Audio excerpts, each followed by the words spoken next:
British নাগরিকত্ব নিয়ে গণমাধ্যমে প্রকাশিত সংবাদের বিষয়ে পররাষ্ট্র প্রতিমন্ত্রী হুমায়ুন কবির বলেছেন, দেশের প্রতি তার অবস্থান নিয়ে কোনো প্রশ্ন থাকা উচিত নয়। তিনি বাংলাদেশের নাগরিক। বিকেলে পররাষ্ট্র মন্ত্রণালয়ে সাংবাদিকদের প্রশ্নের জবাবে তিনি বলেছেন, প্রতিমন্ত্রীর দায়িত্ব নতুন হলেও কাজের ধারাবাহিকতা আছে। গত 6 মাসে দেশের পররাষ্ট্রনীতির কৌশলগত রূপরেখা তৈরি করা হয়েছে। সেই ভিত্তিতে দ্বিপক্ষীয় ও বহুপাক্ষিক সম্পর্ক আরও শক্তিশালী করার কাজ চলছে। ইসলামিক দেশগুলোর সম্ভাব্য নিরাপত্তা সহযোগিতা প্রসঙ্গে তিনি বলেছেন, মক্কা প্রতিরক্ষা চুক্তি নিয়ে বাংলাদেশ ইতিবাচক। আপনার ব্রিটিশ নাগরিকত্ব ওটা ত্যাগ করেছেন কিনা এভাবে আপনার স্টেটমেন্ট দরকার। আমি বাংলাদেশি, এখানে তো Bangladeshi I don't think there is anybody that will question my Bangladeshism and my stand.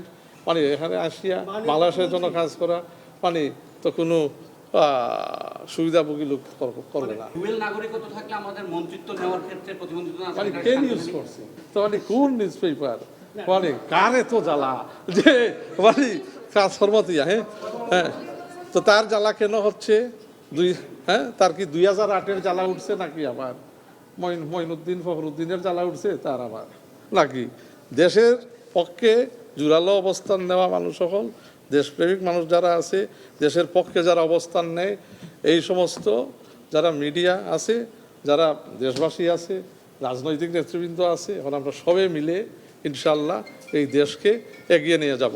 Do you have any other substantive work related প্রশ্ন? নগদ নিয়ে এলো হার না মানা হার অফার। সর্বনিম্ন 10,000 টাকা রেমিটেন্স নগদে পাঠালে থাকছে স্বর্ণের হার জেতার সুযোগ।